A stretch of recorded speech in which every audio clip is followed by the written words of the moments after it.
Say when. When? We're ready, are we? Yeah. Cool. Yep.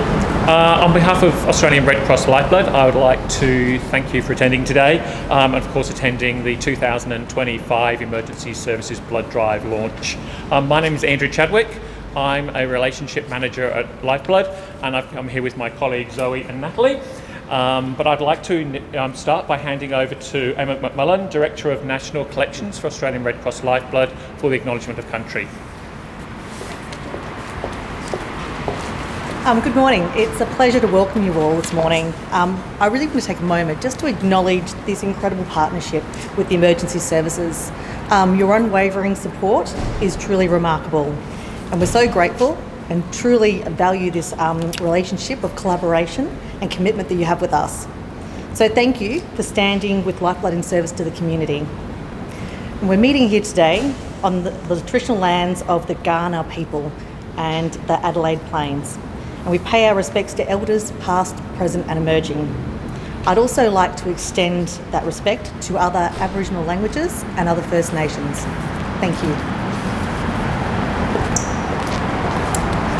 So just to begin with, I would like to thank SA Metropolitan Fire Service Chief Jeff Swan, and also thank him for letting us have the launch here for the second time now. Commissioner for Police Grant Stevens, Country Fire Service Chief Officer Brett Lachlan, SAFECOM Acting Chief Executive Officer Mark Stratton, St John Ambulance Acting Chief Executive Officer Marie Geraghty, Metropolitan Fire Service Deputy Chief Officer Cameron Davey, South Australian State Emergency Chief Officer Chris Beattie, nearly there, Australian Federal Police Detective Superintendent Gavin Stone, and Airservices Australia leading firefighter Caroline Denton. The Emergency Services Blood Drive is Australian Red Cross Lifeblood's largest blood drive. It runs for 3 months over the winter period from the 1st of June to the 31st of August.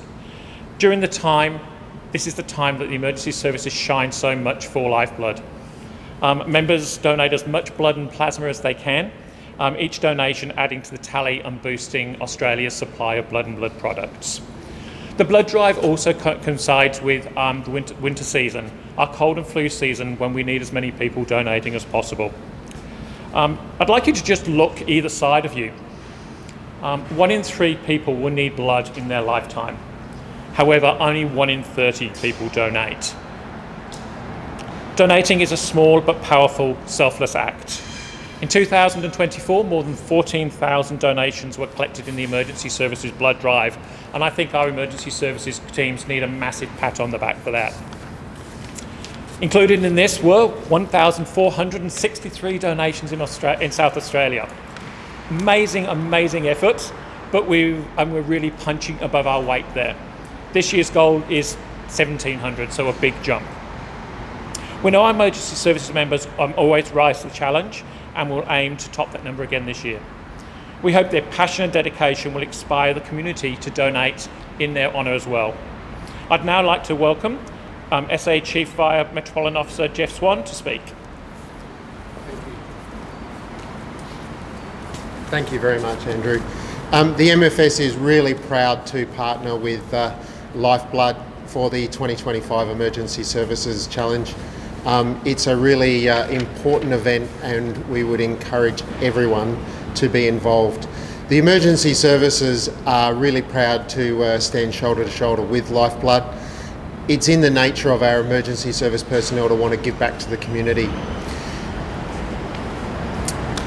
At emergency incidences, it can take up to 100 bags of blood to actually save a life. And it is really important why that goal of 1,700 is such a fantastic and achievable goal for 2025, so that we can actually make sure that we give back to the community.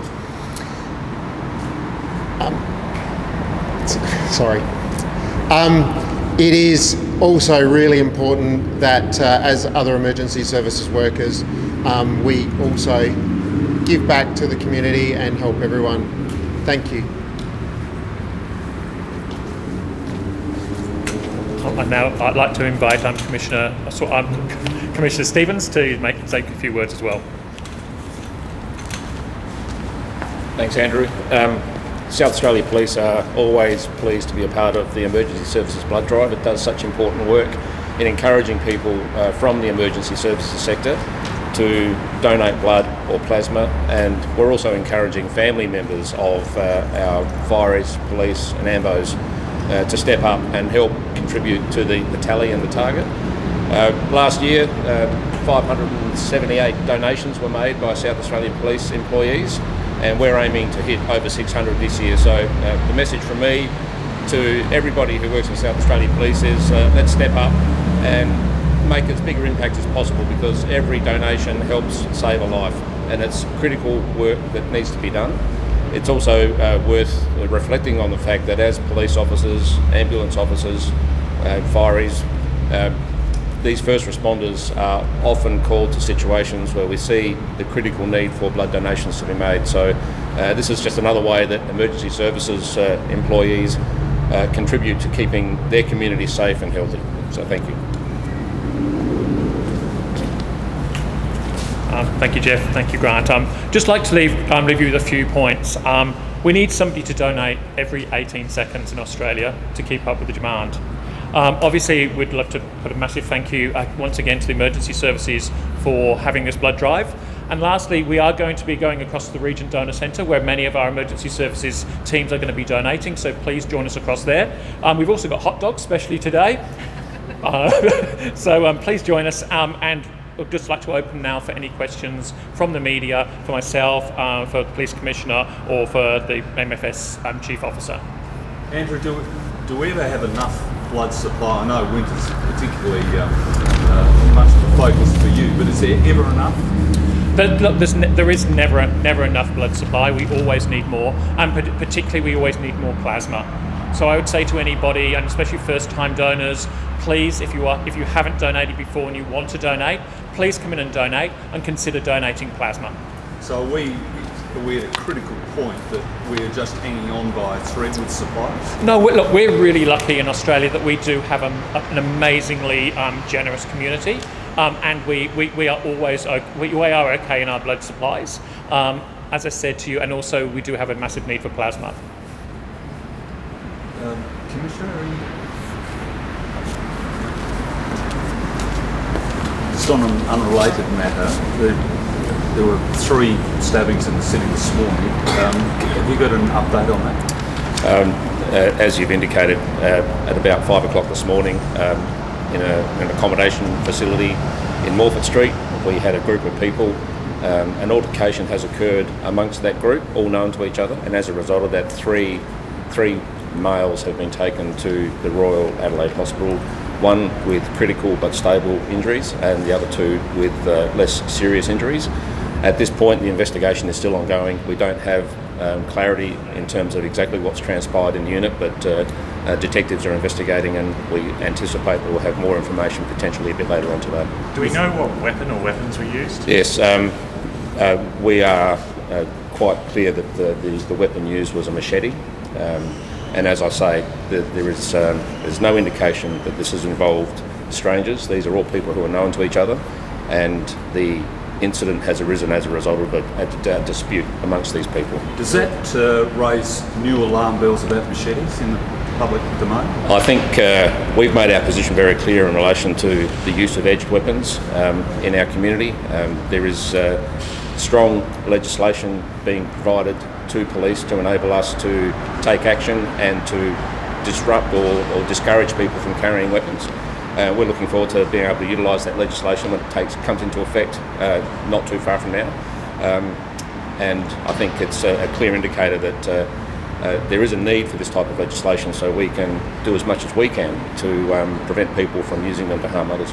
Just refresh me on that. Does that include machetes a la the Victorian legislation?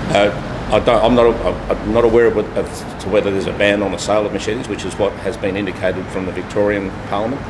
But there are significant powers being provided to police to conduct searches in certain places and certain circumstances, which I think will probably have the greatest impact. The reality with edged weapons is it's almost impossible to prevent people from acquiring a weapon. So our focus is on preventing them from carrying those weapons or having them on or about their person so they can use it. Commissioner, where the group was from? Are they Adelaide residents? Are they coming to stay? At this stage, given it only happened a few hours ago, we're still investigating. Can you give us an update on the internal investigation of the Royston Park incident? All I can say about the Royston Park incident is that Major Crime Investigation Branch are conducting the investigation, overseen by our Internal Investigation Section, and obviously that means that the Office of Public Integrity also has oversight of what's occurring. It's still quite a complex investigation, so there will be a lot of work to be done at this point in time. We'll see what transpires from that. Has any action been taken in the interim against the officers? No. The advice I'm provided, and having seen some of the body-worn video, is that the officers at this stage, as a preliminary assessment, have acted in accordance with their training, and on that basis they continue to do their duties. Commissioner, just getting in before the PA system, is there an update on your officer who was injured at Athelston yesterday? Yes, we had an officer who was assaulted while responding to a house fire. The officer has only received minor injuries and is doing okay. Just one more. Murphy's Law. That wouldn't happen in a police station. No, be much worse. Commissioner, just one more question on this morning's incident. Were any other members of the public, is there any threat or any possibility they could be? As I've said, the incident involving the machete occurred inside an accommodation facility.